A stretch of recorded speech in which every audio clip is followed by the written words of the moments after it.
자, SVB 파산에 이어서 오늘 새벽에는 크레딧 스위스 유동성 위기까지 불거졌는데요. 이 여파로 미국과 유럽의 주식시장이 급락했습니다. 오늘도 이번 사태의 본질에 초점을 맞춰서 얘기를 풀어가 볼게요. 주식시장 분석은 별도의 영상으로 올려보겠습니다. 지금 가장 위험한 분야는 당연히 은행권인데요. 자칫 도미노 파산이 일어날 수도 있어요. 하지만 아직까진 그렇게 되진 않았죠. 앞으로도 그렇게 될 확률은 낮다고 생각합니다. 그렇게 생각하는 이유 첫 번째는 글로벌 은행 시스템이 실리콘밸리 은행과 또 크레딧 스위스에 의존하지 않았기 때문이에요. 현재 다른 은행들을 살펴봤더니 SVB의 대출이나 SVB의 해준 대출에 노출되지 않았다는 거죠. 크레딧 스위스에 대한 익스포저도 거의 없고요. 설령 이 두 개 은행의 보유자산이 땡처리 매각되더라도 다른 은행까지 파산시키진 않을 것이다. 이런 결론이 나왔어요. 두 번째로 생각하는 이유는 미국 정부의 신속한 대책인데요. 이번 주 월요일날 그 전액 예금액을 보호한다고 발표를 했죠. 여기까지 보면 금융권 전염 리스크는 낮아졌다고 볼 수 있어요. 단 오늘 새벽에 일어난 CS 유동성 위기는 며칠 더 지켜볼 필요가 있고요. 지금 가장 신경 써야 되는 거는 공포심리입니다. 이게 퍼지는 걸 무조건 막아야 돼요. 여태까지 살아오면서 뱅크런이나 은행이 망하는 걸 경험하지 못한 분들이 있어요. 대표적인 게 MZ세대죠. 또는 2008년 사례를 경험해보지 못한 사람들. 이런 사람들은 야, 어떻게 은행이 망하냐?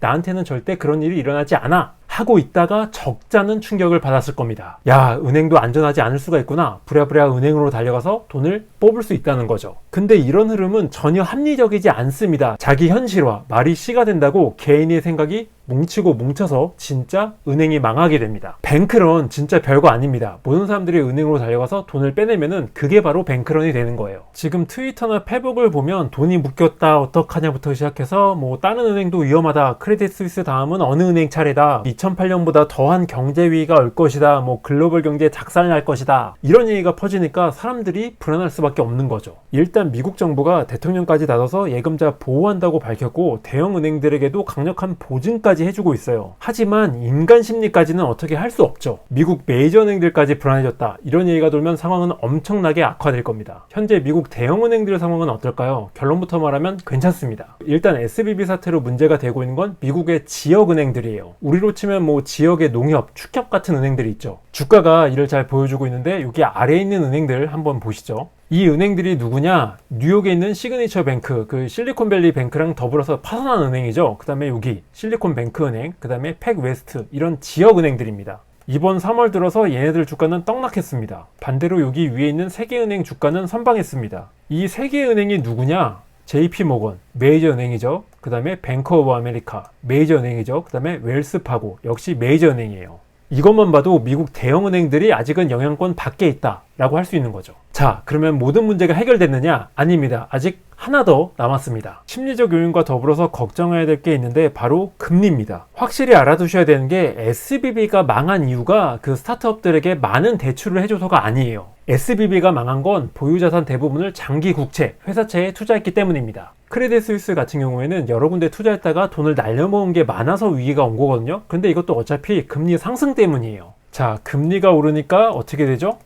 보유하고 있던 채권 가치는 떨어질 수밖에 없어요. 불안감을 느낀 예금자들이 하나둘 돈을 빼내기 시작을 했고, 보유한 자산을 아무리 열심히 팔아도 돈을 다 돌려줄 수 없게 되니까 결국은 망하게 되는 거죠.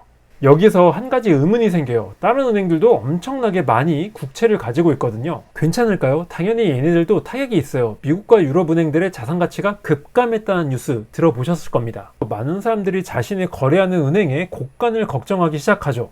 금리가 연락에 오르고 있는데 혹시 우리 은행 곳간도 빵꾸 나는 거 아니야? 불안감이 스멀스멀 피어오르고 뱅크런과 도미노 파산이 속출한다는 얘기죠. 물론 이거는 최악의 시나리오예요. 그렇다면은 정부는, 특히 미국 정부는 이를 막기 위해서 어떤 걸 해야 될까요? 왜 미국 정부의 역할이 중요하냐? 사실 유럽은행 몇 군데 망하더라도 글로벌 경제는 별 타격이 없습니다. 하지만 미국 메이저 은행 딱 한 군데만 망해도 글로벌 경제는 작살이 납니다. 미국 정부의 역할, 이게 바로 FDIC란 기관과 연결되는 부분이에요.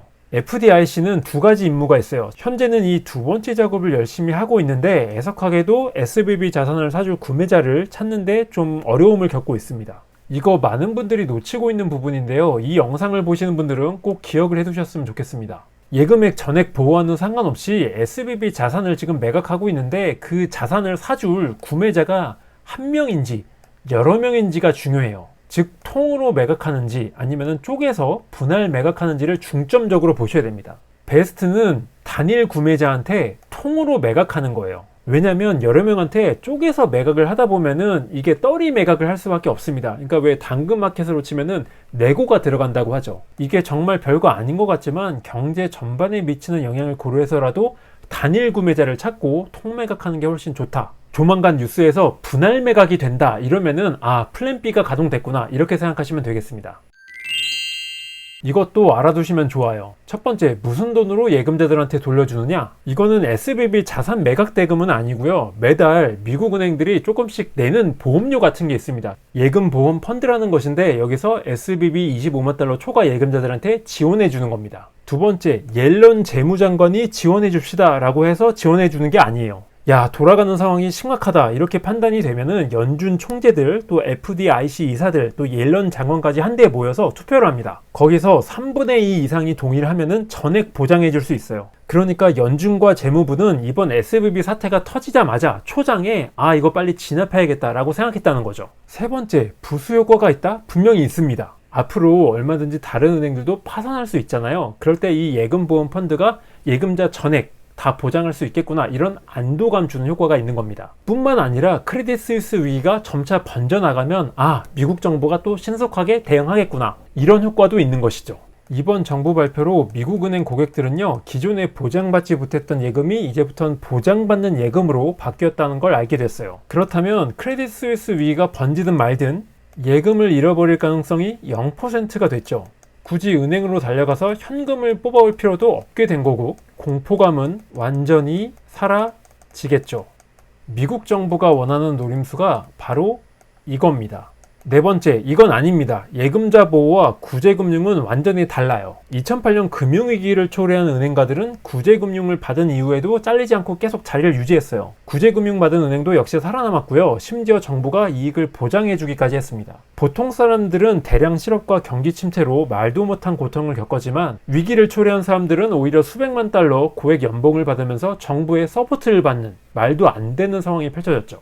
SVB에 지원된 예금자 보장은 이와는 다른 성격이에요. 일단 SVB는 망했고요. 주주들은 돈을 몽땅 잃었습니다. 그리고 잘못된 결정을 내린 임직원들은 잘렸어요. 유일하게 돈을 받는 사람들은 주주나 임직원이 아니라 순진하게 뭣도 모르고 돈을 맡겨둔 예금자들입니다. 또 중요한 거, 구제금융에는 세금이 들어가지만 이 예금자 보호에는 세금이 들어가지 않습니다. 일부 사람들은 SVB에 국민 혈세가 투입된다고 비판하고 있는데요. 그럴 필요 없습니다. 구제금융은 언제 하느냐? 2008년 때처럼 대형은행들이 동시에 파산 위기에 처했을 때 합니다. 금융시장이 붕괴된다고 판단됐을 때. 그런데 지금은 어떤가요? 우리가 잘 아는 골드만삭스, JP모건, 시티 이런 은행들이 지금 위기에 처했나요? 아니죠. 그러니까 미국 정부 입장에선 국민 혈세를 투입할 이유가 없는 거죠. 크레딧 스위스가 오늘 새벽에 난리를 쳤지만 이미 작년 여름부터 불안하다고 소문이 난 은행이었어요. 미국 메이저 은행과는 연결고리가 거의 없습니다. 최종 정리, 미국 정부는요 굳이 구제금융 카드 쓸 필요 없이 은행권 위기를 진정시키고 예금을 보장할 수 있는 많은 카드를 갖춘 상황입니다. SVB와 크레딧 스위스 때문에 연쇄 뱅크런, 파산이 일어날 수 있어요. 그러나 예금 전액 보호 조치는 불안감이 증폭된 지역은행들, 퍼스트 리퍼블릭이나 웨스턴 얼라이언스 뿐만 아니라 CS로 영향을 받을 다른 은행들에게도 그대로 적용될 가능성이 높아요. 공포감이 확산되더라도 한정적일 거라는 얘기죠. 두 번째, SVB 입장에서는 이번 조치가 구제금융이 아닙니다. 하지만 추후 어려움을 겪게 될 다른 은행 입장에서는 구제금융이나 마찬가지인 효과를 낸다는 얘기입니다.